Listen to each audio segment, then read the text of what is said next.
17, de 1 a 15. Eu estarei lendo na versão colocada no nosso Bem-vindo ao Culto, mas abra sua Bíblia e acompanhe. Se você tiver com Bem-vindo ao Culto e desejar acompanhar, faça também essa leitura conjunta comigo. O texto diz: Então Paulo e Silas passaram pela cidade de Anfípolis e Apolônia e chegaram a Tessalônica, onde havia uma sinagoga judaica. Como era seu costume, Paulo foi à sinagoga e durante 3 sábados seguidos discutiu as Escrituras com o povo. Explicou as profecias e provou que era necessário o Cristo sofredor e ressuscitar dos mortos. Esse Jesus de que lhes falo é o Cristo, disse ele. Alguns dos judeus que ouviram foram convencidos e se uniram a Paulo e Silas, bem como muitos gregos tementes a Deus e várias mulheres de alta posição. Alguns judeus, porém, ficaram com inveja, reuniram alguns desordeiros desocupados e com a multidão começaram um tumulto. Invadiram a casa de Jason e em busca de Paulo e Silas para entregá-lo ao conselho da cidade. Mas como não o encontraram, arrastaram para fora Jason e alguns outros irmãos e os levaram diante do conselho, gritaram: aquele que tem causado transtornos no mundo todo agora estão aqui, perturbando nossa cidade. Jason os recebeu em sua casa.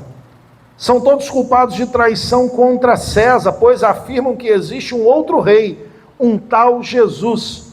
Ao ouvir isso, o povo da cidade e o conselho se agitaram. Então os oficiais obrigaram Jason e os outros irmãos a pagarem fiança e depois os soltaram. Ao anoitecer, os irmãos enviaram Paulo e Silas a Bereia. Quando lá chegaram, foram à sinagoga judaica. Os judeus que moravam em Bereia tinham a mente mais aberta do que os tessalonicenses e ouviram a mensagem de Paulo com grande interesse.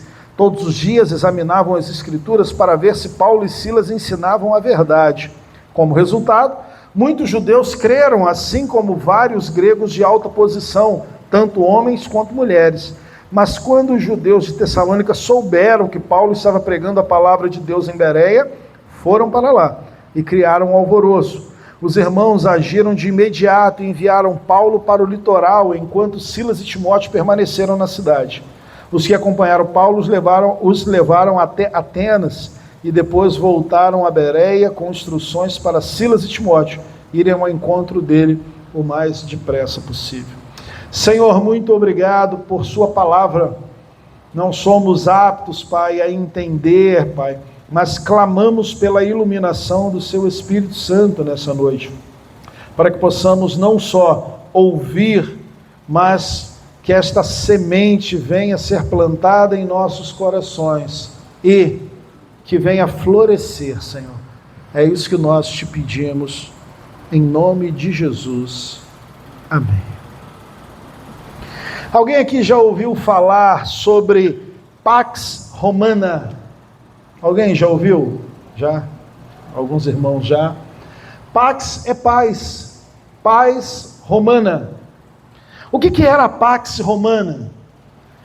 A Pax Romana foi um período dentro da história do Império Romano de quase 200 anos e era relativa à estabilidade no Império. Foi iniciada por um imperador chamado Augusto, e neste período o poder e a força militar terminou com guerras civis que aconteciam em todo o vasto Império Romano. E depois disso, então, houve crescimento e florescimento do Império. Embora tenha garantido a segurança do povo e garantido também a expansão do Império, tanto na cultura quanto no comércio e até mesmo na religião, essa paz era mantida por mão de ferro. O que ela exigia? Exigia lealdade absoluta ao imperador. O imperador era o garantidor da ordem, da segurança, e todos aqueles que não eram leais eram punidos severamente. Qualquer movimento, e dentro desses movimentos está ali Paulo com o cristianismo, pregando uma mensagem que confronta a Pax Romana, qualquer movimento que pudesse ser visto como uma ameaça, ele era punido. Por isso nós vemos Paulo sendo perseguido nessas cidades. Vimos na semana passada em Filipos, estamos vendo aqui em Tessalônica, Bereia, e esse é um padrão que é repetido. Por quê? Porque a mensagem do Evangelho, ela confronta a Pax Romana.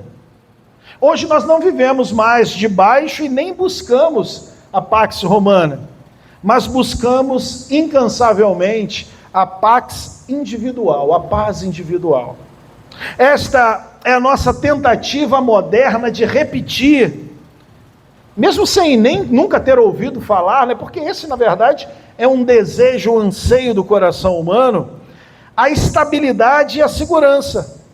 Só que agora não mais no império, mas na nossa vida privada. Na Pax individual buscamos sucesso, buscamos paz interior. Através do quê? Através do controle. Queremos controlar as circunstâncias, queremos nos esforçar e através da performance conseguir. Falamos um pouco disso hoje pela manhã, pelo menos no grupo de homens com a parábola do rico e do Lázaro. A nossa segurança por vezes está firmada em nós mesmos, no nosso esforço, e buscamos então essa paz individual, esta paz interior, através desse controle. Nesse regime, no regime da Pax individual, agimos como os nossos próprios imperadores, somos nós que governamos, nós estamos no trono, nós estamos no centro, acreditando que se atingirmos o desempenho perfeito na carreira, estabilidade financeira, controle sobre a nossa imagem, controle sobre os nossos relacionamentos, se tudo isso estiver, em nossas mãos, seremos capazes de manter o caos distante, fora dos nossos muros, distante da nossa vida. No entanto, irmãos, essa paz baseada em nossos esforços nos deixa exaustos. Eu tenho certeza que se você tenta buscar essa paz individual, esta segurança pelos seus próprios esforços, você está exausto. Porque a Pax individual, ela é frágil. A Pax individual, ela não se sustenta pelos nossos esforços e nossa perseverança. E por quê? Porque depende de uma vigilância constante. Ao menor sinal de fracasso ou crise, revela que a nossa segurança era apenas uma ilusão temporária, construída sobre o peso de sermos os garantidores do nosso próprio bem-estar. Quando você ouve alguém falando assim, caramba, eu saio de um problema, entro em outro, e ela está sempre afetada por isso, talvez esta seja uma pessoa que está buscando a paz através dos seus próprios esforços e não consegue. Porque esse mundo é um mundo de dores, esse mundo é um mundo de lutas, de batalhas, de tristezas, é um mundo de tempestades. Então a Pax individual nunca é duradoura, exatamente porque ela depende de nós. Diante disso, eu gostaria de pensar um pouco sobre o contexto do texto que nós lemos. Nós vimos semana passada que Paulo, Silas, Timóteo, ele e mais alguns irmãos, certamente, chegaram então à Europa. Vimos algumas semanas atrás a visão de Paulo, daquele homem macedônio, daquele europeu, dizendo, olha, venha nos ajudar. Paulo é direcionado então pelo Senhor, depois de portas fechadas, para que continuasse na Ásia. Agora ele atravessa e ele está em novo território, em novo continente. A primeira cidade, Filipos, uma cidade que não tem sinagogas, e vimos como Deus agiu poderosamente naquele primeiro local, os primeiros convertidos da Europa, Lídia, a jovem e o carcereiro. Mas, como sempre, a perseguição se levanta, Paulo é preso, Silas também. Temos aquele texto conhecido de Paulo e Silas na prisão, depois de serem açoitados e humilhados, cantando ao Senhor.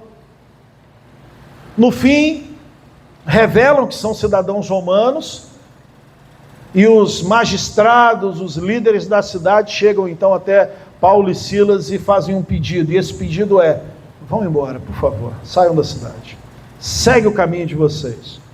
Eles seguem. E aí o texto dessa noite vai dizer que eles passaram pelas cidades de Anfípolis e Apolônia e chegaram então à cidade de Tessalônica. As cidades que eles passaram, tanto Anfípolis quanto Apolônia, não são conhecidas, né? Mas Tessalônica sim. Tessalônica nós já conhecemos, já vimos as cartas, já lemos as cartas. Paulo então vai pegar a Via Ignácia, lembra aquela estrada de mais de 1000 quilômetros romana, segue e chega então até Tessalônica. Tessalônica não era uma cidade qualquer, eu gosto de enfatizar isso, pela dificuldade que nós temos de enxergar esses locais como grandes centros. Parece que nós aqui, ano 2000, 2026, estamos nos grandes centros. Ah não, isso aqui é vilarejo, é cidadezinha pequena. Eram cidades grandes, estruturadas. Tessalônica era uma dessas cidades. Ela era a capital da província da Macedônia, um centro comercial estratégico. Todas as grandes cidades na Via Ignácia eram centros estratégicos. Mas o grande detalhe é, a sua segurança e até mesmo o seu sucesso dependia completamente da sua lealdade a Roma. Ela não era diferente de Filipos, lembra? Filipos era uma colônia romana. Filipos era um pedacinho de Roma lá. Já a Tessalônica não, era uma cidade livre, mas que dependia, para desfrutar da Pax Romana, para desfrutar da paz romana, ela dependia de lealdade, ela deveria ser leal ao imperador. E aí chegam Paulo e Silas, Timóteo e a comitiva missionária, e eles vão para a sinagoga. Nós vimos semana passada que Paulo não tem problema em se adaptar a novas realidades. Paulo chega em Filipos, não tem sinagoga. E nós vimos na primeira viagem missionária que Paulo estabelece um padrão. Ele chega na cidade, vai à sinagoga, conversa, discute, prega e depois ele vai aos gentios. Chega em Filipos, não tem sinagoga. Vimos semana passada, para ter sinagoga precisava ter no mínimo 10 homens, 10 judeus. Filipos não tinha, mas Tessalônica tem. O que Paulo, Silas e os companheiros fazem?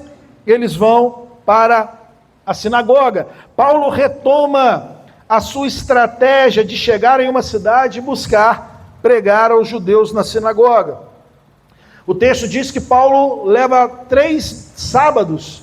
3 sábados ele vai à sinagoga.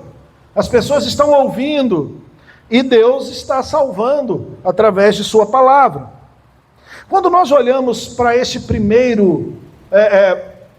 primeiros versículos e vemos Paulo na sinagoga, esses versículos vão nos ensinar sobre como nós devemos pregar, queridos. Às vezes, sabemos que temos uma missão, temos inclusive um cartaz aqui, onde a nossa denominação separa 2 meses para falar sobre missões no mundo. Sabemos que temos a missão de pregar o Evangelho no nosso trabalho, na faculdade, na escola, na vizinhança, para os nossos familiares. Sabemos que fomos chamados para pregar o Evangelho, para levar a mensagem. Não é uma opção, é uma obrigação que nós temos, é uma missão que nós temos. E quando olhamos Paulo aqui nessa sinagoga, extraímos daqui ensinos sobre como nós devemos pregar. O texto ele vai dizer que, como era costume, Paulo está ali e ele explica as profecias e prova que era necessário que o Cristo sofresse, e ressuscitasse dos mortos. Aqui o termo grego que é utilizado quando Lucas está escrevendo para explicar, é um termo também utilizado na culinária, colocar os pratos na mesa. Paulo não estava aqui fazendo algum tipo de apelo emocional. Paulo não estava aqui tentando tocar emocionalmente no coração desses judeus. Mas Paulo estava realizando um trabalho teológico e um trabalho intelectual. Paulo estava conversando, Paulo estava explicando, Paulo estava botando os termos na mesa, Paulo estava botando os pratos na mesa. Ele debateu com os que se reuniam ali, ele estava expondo as Escrituras, ele mostrava o Antigo Testamento, ele falava sobre a profecia, e então ele ligava essa profecia à vida de Cristo. Aqui ele está fazendo com Isaías. Isaías 53 fala do servo sofredor. Ele está dizendo, olha, abram aí no profeta Isaías, leu aí Isaías, ó, é o Cristo de quem eu estou pregando.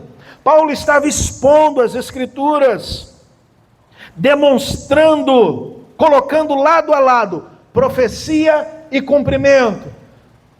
Quem faz muito bem isso para judeus, quando escreve o seu evangelho, é Mateus. Mateus vai dizer, para que se cumprisse a profecia, tal, e ele mostra para Jesus. Mateus está fazendo a mesma coisa que Paulo faz. Ele coloca lado a lado, profecia e cumprimento.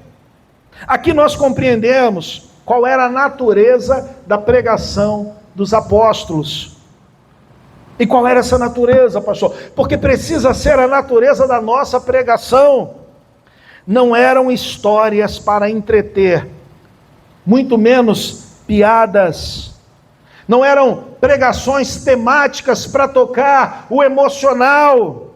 Era a exposição fiel, racional e poderosa da palavra de Deus.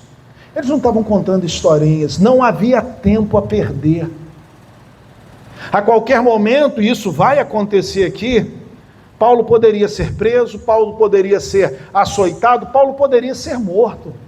Não foi morto antes de Roma, porque Deus não quis, porque oportunidades não faltaram. Você percebe então que a natureza da pregação dos apóstolos deve ser a nossa natureza de pregação? Não é contar piada, irmãos. Não é contar histórias. Eu não estou dizendo que não podemos nos valer de ilustrações, não é isso.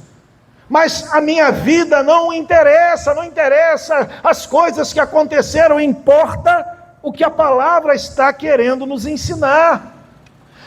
Eu lembro de, acho que 2024, se eu não me engano, eu e Luiz fomos a um culto de homens, fomos convidados e fomos lá, né? Já tínhamos convidado o irmão que nos convidou e ele já tinha atendido e nós fomos lá. E foi impressionante, irmãos. Era um sábado pela manhã, nós fomos, nos sentamos. Eu, em 2024, já convivia com o Luiz há 6 anos. Mas eu saí daquele culto, sábado de manhã, sabendo mais da vida do pregador do que da vida do Luiz, que eu já convivia há 6 anos. E olha que o cara pregou por 40 minutos. Ele só falou da vida dele. Só isso. Você sai sabendo mais da vida do pregador. E o evangelho? Nada. Nós não estamos... e eu não estou tratando só de púlpito não, tá? Eu estou falando lá no seu ambiente de trabalho, na escola, na faculdade, na vizinhança, para o vizinho, para o familiar. O que tem que ser pregado é a palavra. Esta é a beleza do evangelismo, não é falar de nós. Podemos em algum momento ilustrar aquilo que Deus fez, mas nós não somos o centro, Cristo é, e o evangelho diz respeito a Ele, e nós precisamos pregar Ele. Nós não precisamos emocionar as pessoas. E eu não estou dizendo que Cristo não vai tocar em nossa emoção. Hoje nós vimos, citando novamente a escola bíblica, como que um coração impenitente continuará impenitente. Quando o rico está lá sofrendo, quando o rico está lá, né, querendo que Lázaro servisse, botando uma gota de água, ele não quer ir para onde Lázaro está, ele só quer que o sofrimento dele acabe aonde ele está, distante de Deus. Este é o coração humano, ele não quer sofrer. Ele está bem em estar distante de Deus, ele só não quer sofrer. O ponto é, a única forma desse coração totalmente depravado, destruído, maculado pelo pecado, se render é através da pregação do Evangelho, porque a palavra é o único instrumento que tem poder de quebrar essas defesas, de destruir esse coração de pedra e trocar esse coração de pedra por um coração de carne, um coração que pulsa em amor ao nosso Senhor. Paulo demonstra que o cristianismo, que o Evangelho, que a mensagem das boas novas é fundamentado, né, em evidências e coerência. Como que ele vai provar isso? O texto diz que Paulo, aqui, ele vai dizer que Paulo, ele conversava, em algumas versões talvez mais antigas, esteja o termo arrazoava, discutia com eles. Esta é a raiz da palavra diálogo ou dialeto, ou dialética, é a raiz do diálogo. Paulo estava dialogando, Paulo estava conversando, Paulo estava expondo, Paulo estava explicando. O que isso significa? Paulo não estava dando um monólogo autoritário e novamente nem contando piadas e fazendo o povo rir. Ele apresentava a mensagem do Evangelho, ele ouvia objeções, ele respondia às dúvidas, ele estava mostrando como o Evangelho ele é coerente, como faz sentido. Hoje não é diferente, eu já tive diversas oportunidades de estar pregando em igrejas de tradição pentecostal, e você prega algo e depois alguém vem e fala, fez todo sentido, e é claro que faz sentido. É claro que faz. O Evangelho faz sentido, o Evangelho não é esse pulo no escuro. Pastor John Stott tem um livro que é Crer é também pensar. Nós não somos, queridos, ignorantes. Muito pelo contrário. Paulo está mostrando isso é real aqui e real nos nossos dias.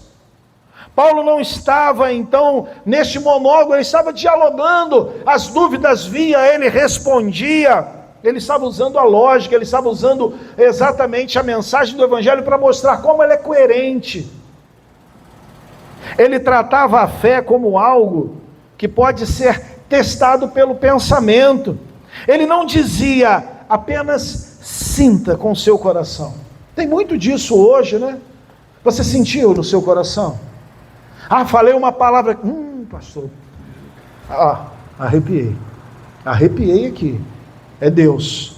Às vezes é frio, irmão, às vezes é febre, não, nem sempre, não, arrepiou. Para algumas pessoas a adoração, ela é epidérmica, ela tem que sentir alguma coisa, tem que ter um calafrio, não. A palavra ela vem e ela alcança os nossos corações. Paulo não está dizendo, olha, sinta no seu coraçãozinho aquilo que eu estou falando. Ele está dizendo, veja, olhe como isso faz sentido à luz daquilo que Deus já revelou. Ele está mostrando, Deus revelou isso nos profetas. Olha Jesus aqui, e ele está cumprindo exatamente o que o profeta não faz sentido, e os caras, faz sentido então. Se faz sentido, a lógica é que Jesus Cristo é o Messias. Esse Jesus, ele é o Messias. O versículo 3 diz, explicando as profecias, e provou que era necessário que o Cristo sofresse e ressuscitasse dos mortos. Ele está explicando. Literalmente, a palavra aqui explicando, ela literalmente significa abrir completamente o que estava fechado. Não é isso que é explicar? Você ouve algo, você não entende, e aí alguém te explica. E ao explicar, caramba, abriu. Estava fechado, agora não está mais. E agora eu entendo. E eu entendi e está entendido. Paulo está falando isso, está fazendo isso. Paulo agia como um mestre que abre um mapa complexo. Ele mostrava que a história de Israel não era uma colcha de retalhos de leis morais, mas uma flecha que aponta para uma única direção, e essa direção é Cristo. Ele demonstra que o cristianismo não era uma nova invenção, mas a conclusão lógica e necessária das promessas antigas. Para Paulo, o cristianismo é o livro final que dá sentido a todos os outros capítulos. Você conhece o Evangelho, você conhece Cristo, você lê o Antigo Testamento e você vê que tudo se cumpre nele. Ele dá sentido a todas as coisas. E continua dando sentido, inclusive para as nossas vidas. Paulo não só discute, não só conversa, não só explica, mas ele prova. E é exatamente aqui nesse termo provar, que é colocar lado a lado, colocar aquilo que está sendo comparado com aquilo que ele está apontando, lado a lado, colocando os pratos na mesa. Paulo coloca a profecia do Antigo Testamento e os fatos da vida, morte e ressurreição de Jesus do lado. Vejam o que os profetas disseram. Veja o que Isaías disse sobre o servo sofredor. Agora veja o que aconteceu em Jerusalém há alguns anos com Jesus e veja como essas coisas se encaixam perfeitamente. Embora o Evangelho transforme as emoções, e eu não estou dizendo que porque nós somos crentes, nós somos seres completamente privados de emoções. Claro que não. Não é isso que nós estamos tratando aqui. O Evangelho, ele transforma as nossas emoções. E haverão dias que nós vamos chorar diante do Senhor, muitas vezes por gratidão ou até mesmo por dor, por não entender, buscando o Senhor. Vamos nos alegrar, vamos aplaudir, vamos glorificar. As nossas emoções fazem parte do pacote. O Evangelho transforma, mas ele entra pela mente. Paulo acredita que se você entender a verdade de quem Jesus é, os seus sentimentos, as suas emoções serão um resultado desta compreensão e não a causa da sua fé. As emoções não são a causa da nossa fé. Por isso a gente não perde controle. Por isso a gente não balança os braços, a gente não sai correndo, a gente não dá com a cara na parede, a gente não fica gritando, a gente não fica aplaudindo, a gente não fica fazendo nada. Por quê? Porque o Evangelho entra pela mente. E tem um momento que a gente sente, precisa aplaudir o Senhor. E outros momentos não é toda semana, tem que fazer isso. No minuto 35 do culto, eu tenho que dar um glória a Deus. No minuto tal eu tenho que aplaudir aqui, no minuto tal eu tenho que dar uma cambalhota. Não. Nós sabemos o que estamos fazendo, o Evangelho entra pela nossa mente, ele transforma, o próprio Paulo vai dizer isso, né? Apresentei os vossos corpos como sacrifício vivo, santo e agradável a Deus, este é o vosso culto racional, e transformai-vos pela renovação do vosso entendimento ou da sua mente, para que experimenteis qual seja a boa, perfeita e agradável vontade de Deus. Então, as nossas emoções são resultado da compreensão do Evangelho e não a causa da nossa fé. Paulo está dizendo aos judeus e gregos: não aceitem isso, não aceitem a mensagem, porque faz com que vocês se sintam bem. Aceitem porque é a verdade, aceitem porque é a realidade de um Messias que morreu e ressuscitou. Isso diz muito para nós, queridos. Tem muitos que estão bem com o Senhor quando tudo vai bem, porque eles estão blindados dos problemas do mundo. Então, se a mensagem faz eles se sentirem bem, se os louvores fazem com que eles se sintam bem, está tudo bem.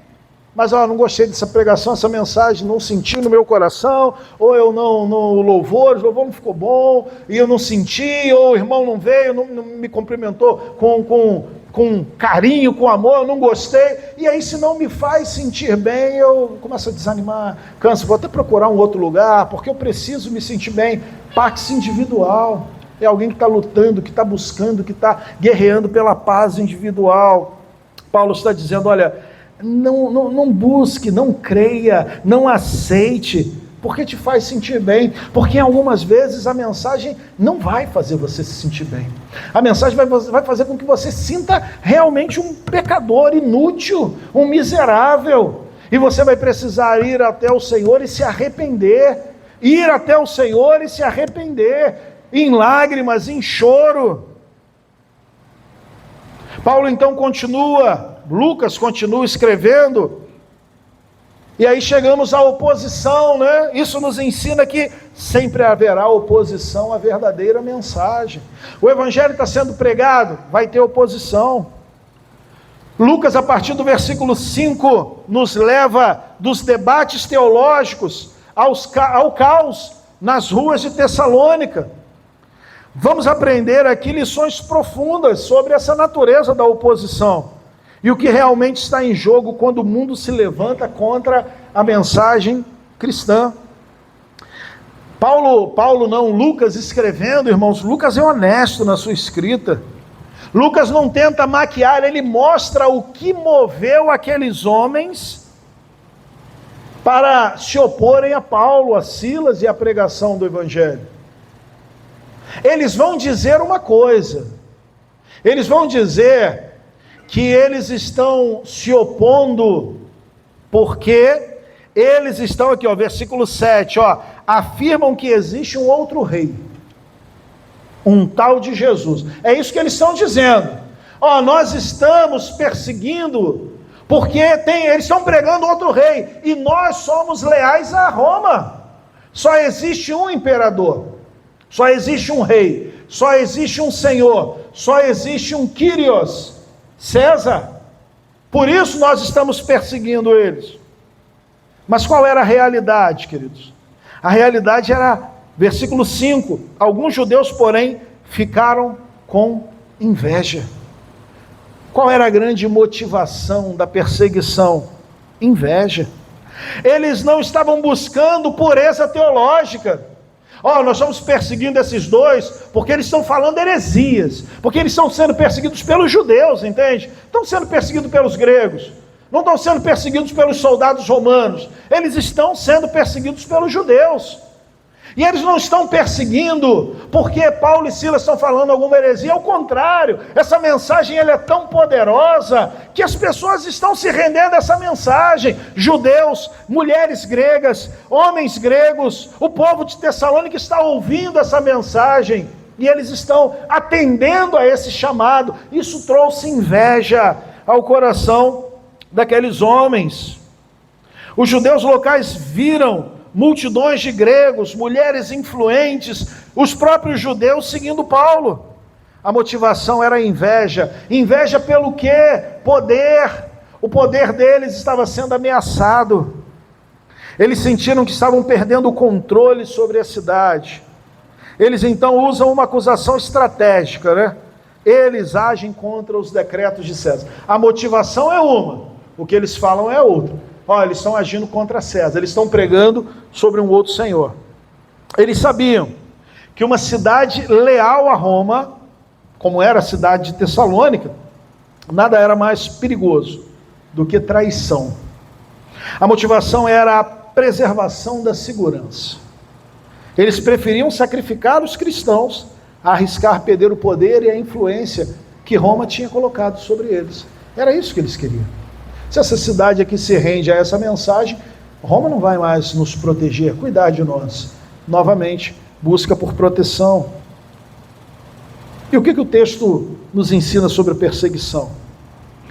Que o Evangelho, ele é uma mensagem que trará transtornos. Porque o homem impenitente, ele odeia essa mensagem. Sabe aquele colega do trabalho, que ele não é um cristão e ele ouve você falar, e aí você fala assim, poxa, é legal, né? Ele ouve, mas ele discorda no coração dele, ele odeia, porque essa mensagem vem exatamente contra tudo aquilo que ele busca, tudo aquilo que ele ama, tudo aquilo que ele quer. A acusação de que os cristãos, e aí aquele versículo maravilhoso, né? Aqueles que estão, e aí tem várias versões, aqui é aqueles que estão causando transtornos no mundo, estão aqui perturbando a nossa cidade. Aquele pessoal que está em algumas versões alvoroçando o mundo. Aqueles que estão mexendo com o mundo, eles chegaram até, talvez já tivessem ouvido sobre esses caras, olha, eles chegaram até aqui. Paulo ensina que o evangelho não é uma mensagem domesticada. Paulo nos ensina que o evangelho não é uma mensagem domesticada que se encaixa perfeitamente no padrão de vida da cultura. Se a sua fé, e aí para você e para mim, tá? Se a sua fé nunca confronta os valores da cultura que nós vivemos, ou a sua própria cultura, a sua própria prioridade, talvez vocês não estejam seguindo o evangelho de Cristo. Se você em sua pregação nunca confronta a cultura que nós vivemos, os valores da cultura, talvez você não esteja pregando o evangelho de Cristo. Talvez não, você não está, porque o evangelho naturalmente confronta a cultura, aponta para uma outra direção. E se este evangelho que você ouve todos os domingos não confronta a sua forma de viver, cuidado. O fato de estarmos sentados aqui não é uma garantia, tá? É aqui, ó, é coração transformado.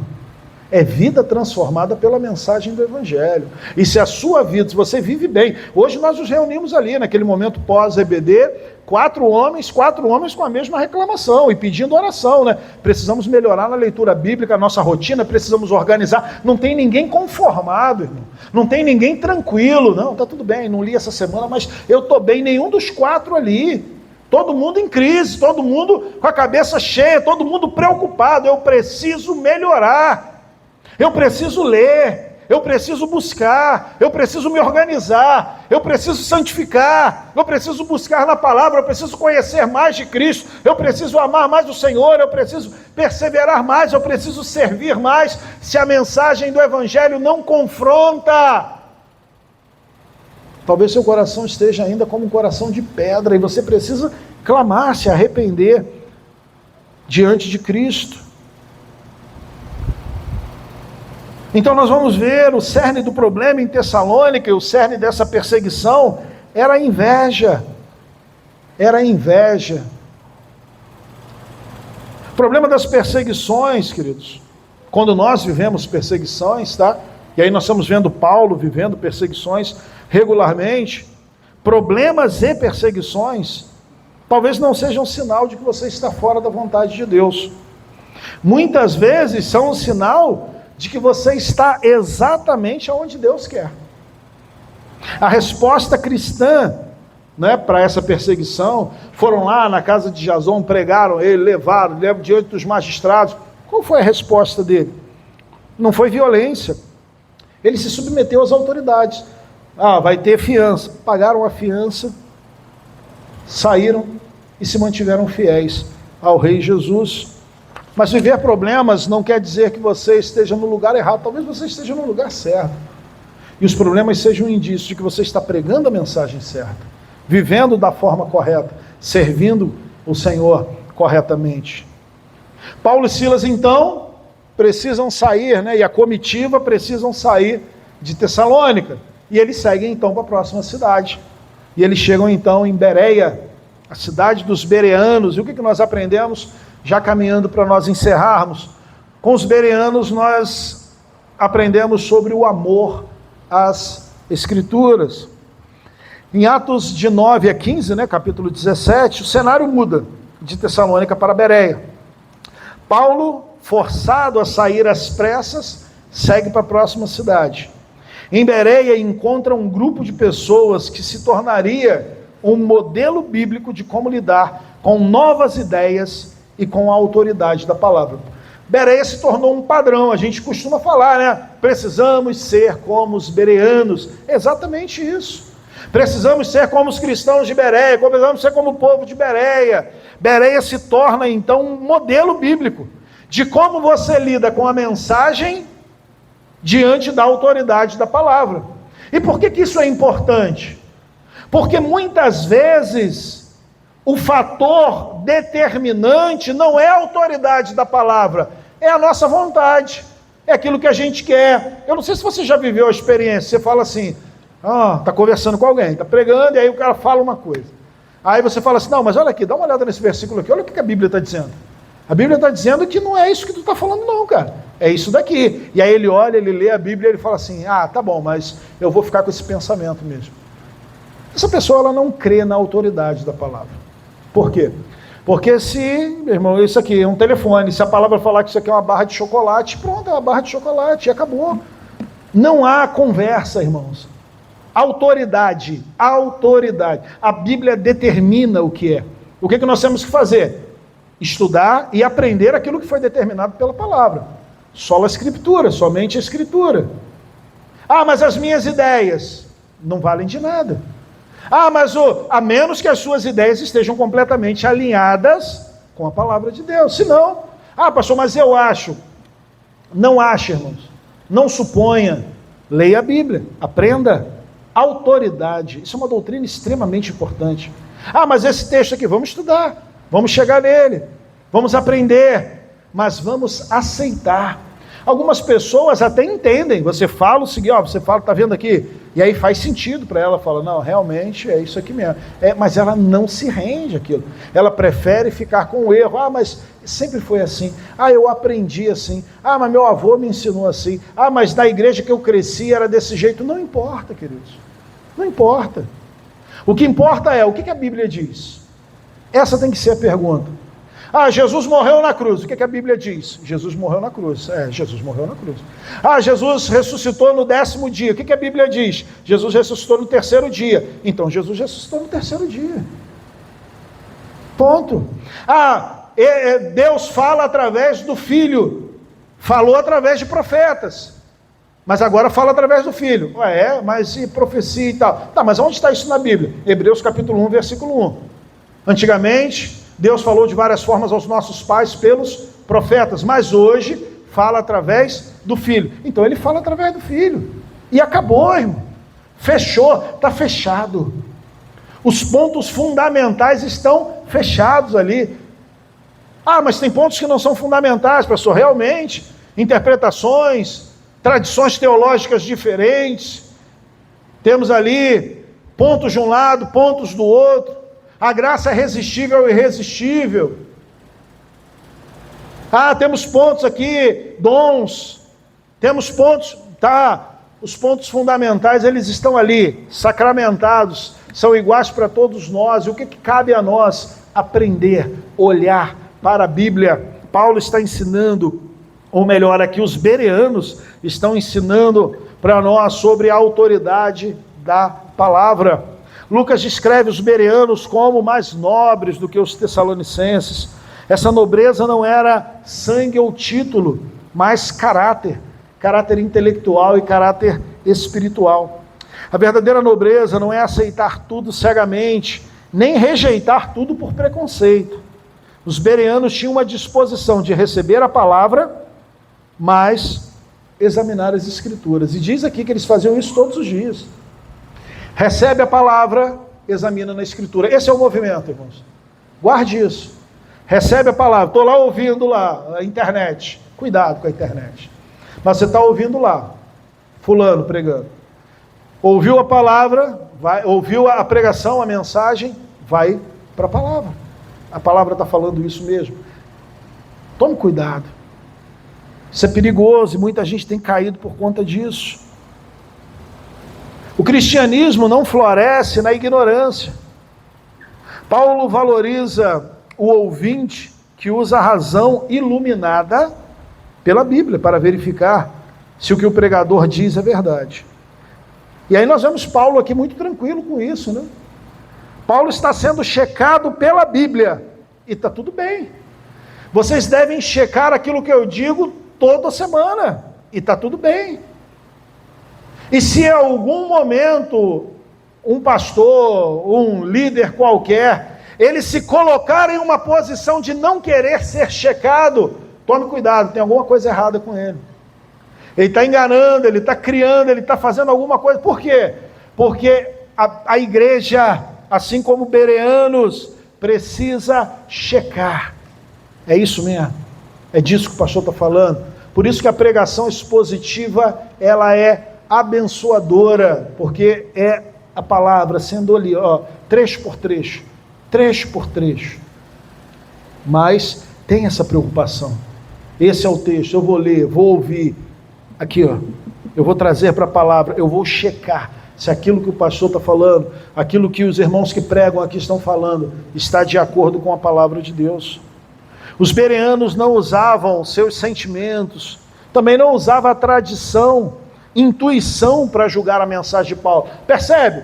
Ele primeiro, não está usando sentimento. Paulo falou, caramba, queimou no coração agora. É de Deus. Não. Também não está usando tradição. Vamos pensar no Batista aqui. O cara falou, porque a Igreja Batista acredita... É a Igreja Batista? Não, então está tudo certo. Se a Igreja Batista diz que está certo, está certo. Não, irmãos. Homens falham. Homens falham. Não está usando a intuição também. Eu tive o insight que essa pregação foi uma bênção. Eles não usam nada disso para julgar a mensagem. Eles usam a Escritura. Eles usam a palavra. Eles faziam isso todos os dias. Não era um estudo superficial de domingo. Era uma imersão profunda. Eles buscavam ver essas novas notícias, essas boas novas que Paulo e seus companheiros estavam pregando, se elas se encaixavam com a revelação de Deus. Isso nos ensina que o novo movimento de Deus nunca contradiz a sua palavra. Ele cumpre a palavra. Esse é outro detalhe importantíssimo. Tem muita coisa surgindo e sempre vai haver. Quando eu era adolescente tinha, depois quando eu era jovem tinha, jovem casado tinha, e agora continua tendo muita coisa surgindo, muitas novas ideias. Tome cuidado e traga para a Bíblia. A Bíblia é a régua. A Bíblia é o padrão. É ela quem vai determinar se está certo ou não está certo. E se não tiver certo, irmãos, amassa e joga fora. Joga fora. Entende? Não presta, não é bíblico, joga fora. Os bereanos, então, são esse exemplo para nós. E aí o texto termina mostrando que a perseguição chegou em Bereia também. Chegou através daquele pessoal de Tessalônica. Expulsaram Paulo e Silas, foram para a próxima cidade. Daqui a pouco chega alguém de Bereia, viajando e vindo até Tessalônica, falando, rapaz, que coisa maravilhosa. Chegaram um pessoal lá, os caras estão... Olha, que mensagem e tal. E eu, peraí, é Paulo e Silas? Sai uma comitiva agora de Tessalônica, vai até Bereia. E o versículo 13, a partir do 13, né, ele vai dizer, os opositores de Tessalônica, não satisfeitos em expulsar Paulo de sua cidade, viajam até Bereia para agitar a multidão, também contra Paulo. O conflito espiritual não é geográfico, irmãos, entende? O conflito espiritual não é geográfico. Ah, não, o conflito foi em Bereia, não. O evangelho vai seguindo e a perseguição vai junto. Não é territorial, não. Um tempo atrás tinha essa questão, né, de território, não. O conflito não é geográfico. Aonde o evangelho está sendo pregado, vai chegar ali a perseguição. Quando o evangelho começa a criar raízes, e ali em Bereia muitos vão crer, a oposição se torna persistente. Paulo ensina que a missão continua mesmo sob perseguição.